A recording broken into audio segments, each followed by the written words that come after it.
Wow, you guys are still here, huh? All right. Well, I guess I'll keep going if you guys are still interested. Showing up. Appreciate it. Give me a thumbs up. Give me a subscribe. Let me know how you feel about all this stuff. It's new to me as well. So yeah, we're gonna do part 9, which is the background tracking code walkthrough. Um,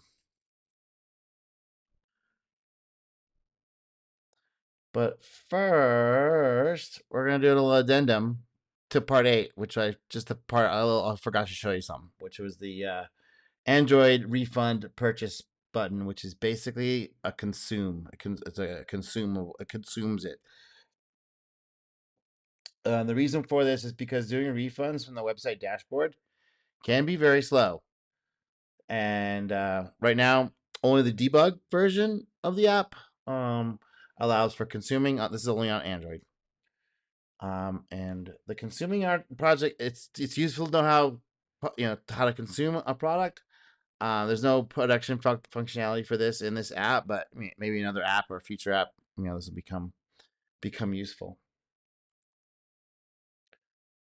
So here's where the store presence is, and you usually have to do the refund from here. But if you run the app in debug mode, and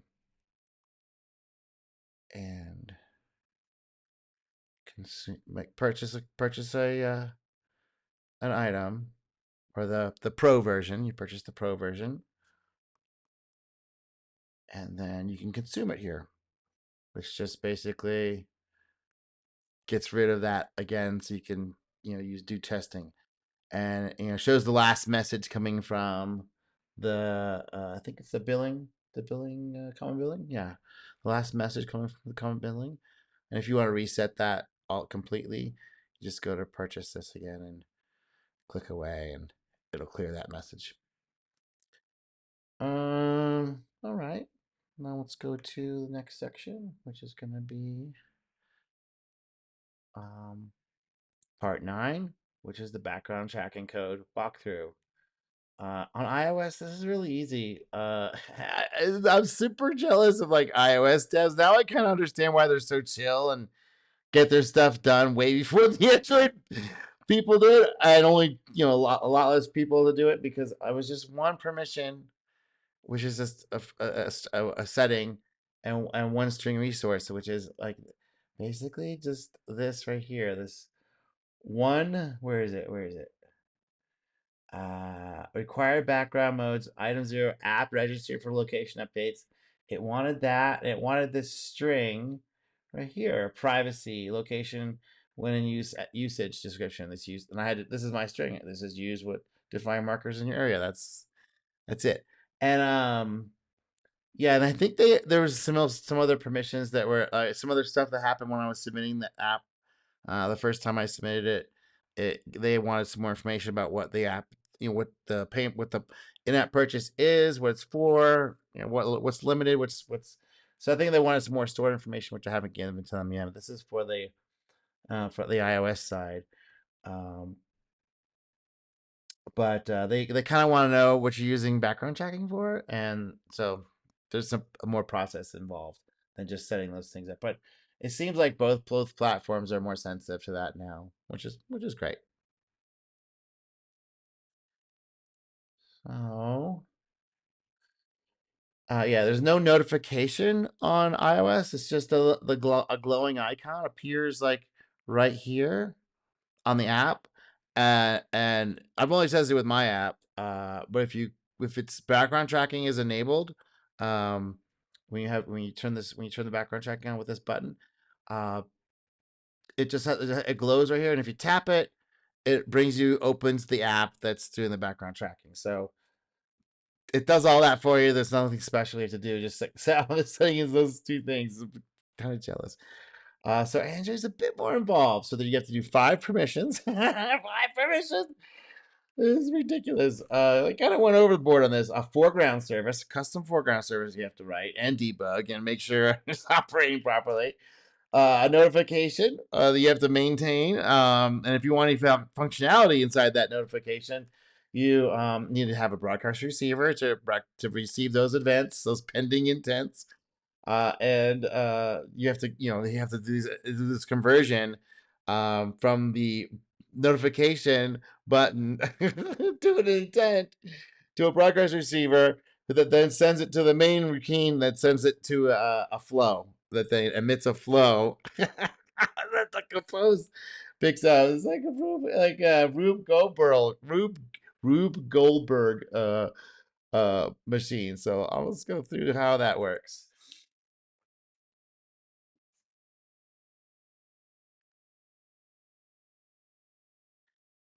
All right, so we're looking for the permissions. I'm just going to show you the permissions that you have to do, which is gonna be right here.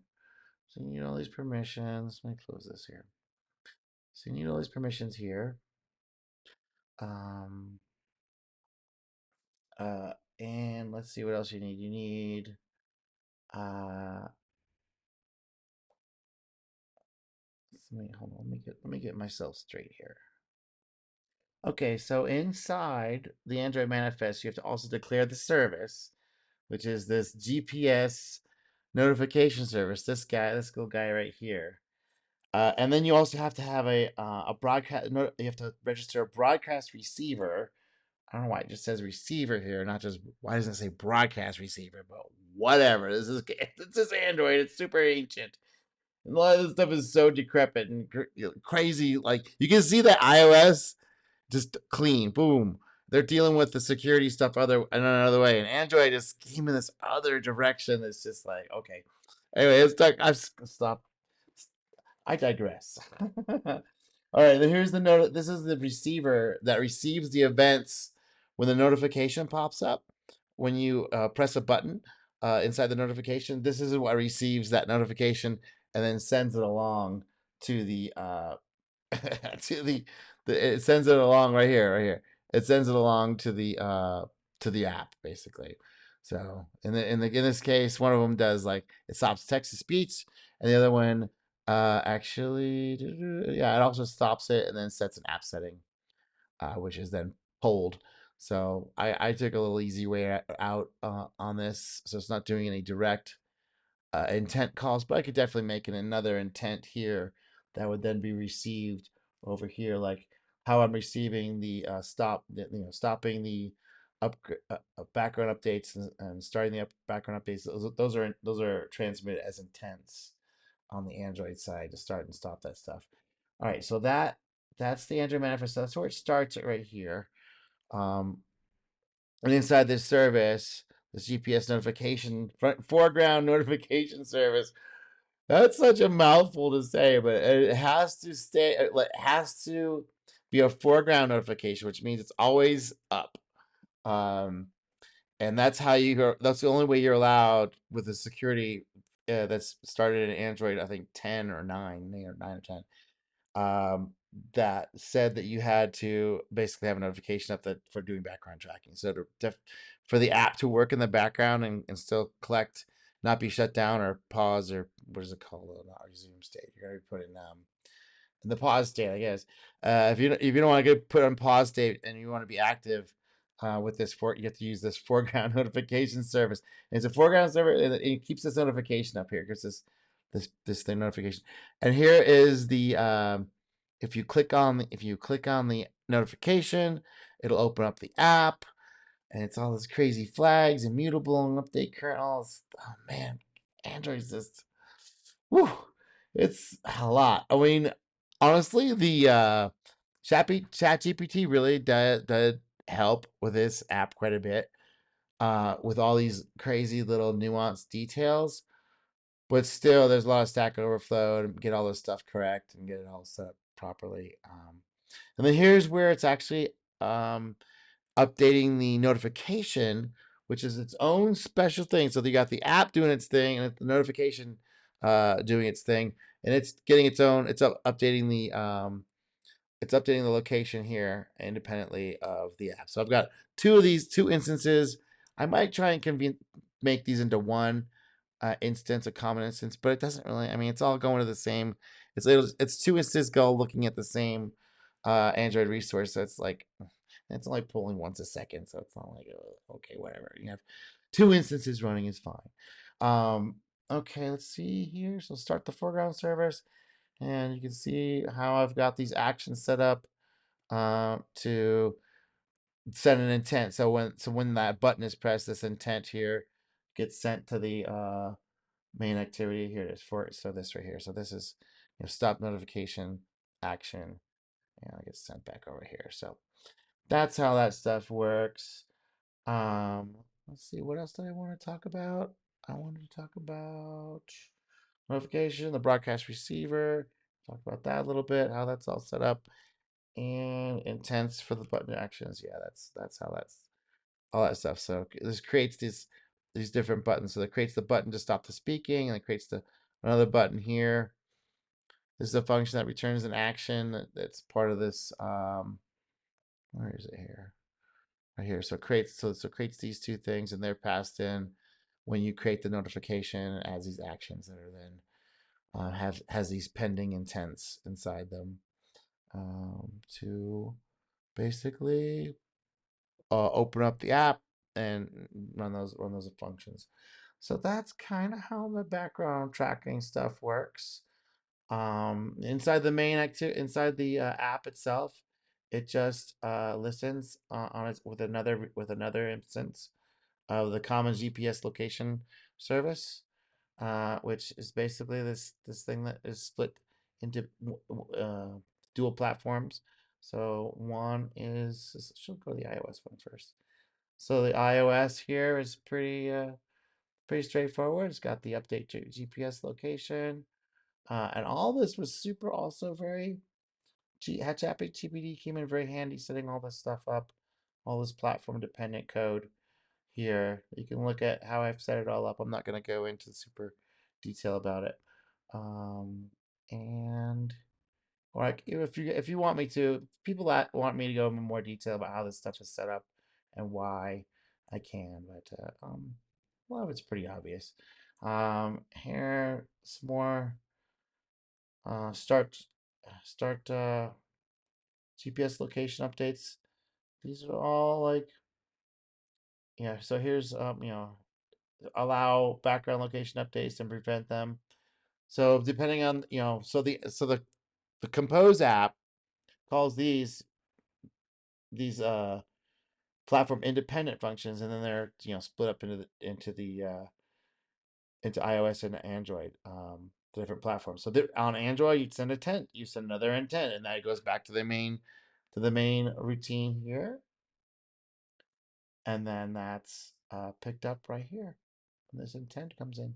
So intent flow comes in, or no, it's coming in on new intent. Here it is, right here. So you could stop the background updates on new intent. So that's how that stuff works. Let me see. I wanted to show the Android side here. Okay, so here's more. Yeah, okay, I showed all that stuff. All right, well, that is about it for this part. Next, I'm not sure what I'm gonna do next. That's a surprise. How's that?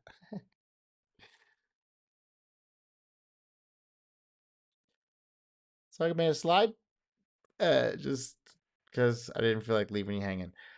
So yeah, so part 10, it was coming soon, which is going to be the iOS Google Maps, some of the code interrupt issues I had, and I was stuck for a while, and to get like the info bubble when you click on a marker that the info bubble comes up. I wanted to be able to get interactivity. I just had a heck of a time, and after a few weeks of just banging my head, I kind of gave up on it, and then I moved along, and then I discovered this other method, um, and I want to share how I discovered, one of the ways I solved this issue. So, yeah, that'll be the next video. So I appreciate it, y'all. Talk to you soon.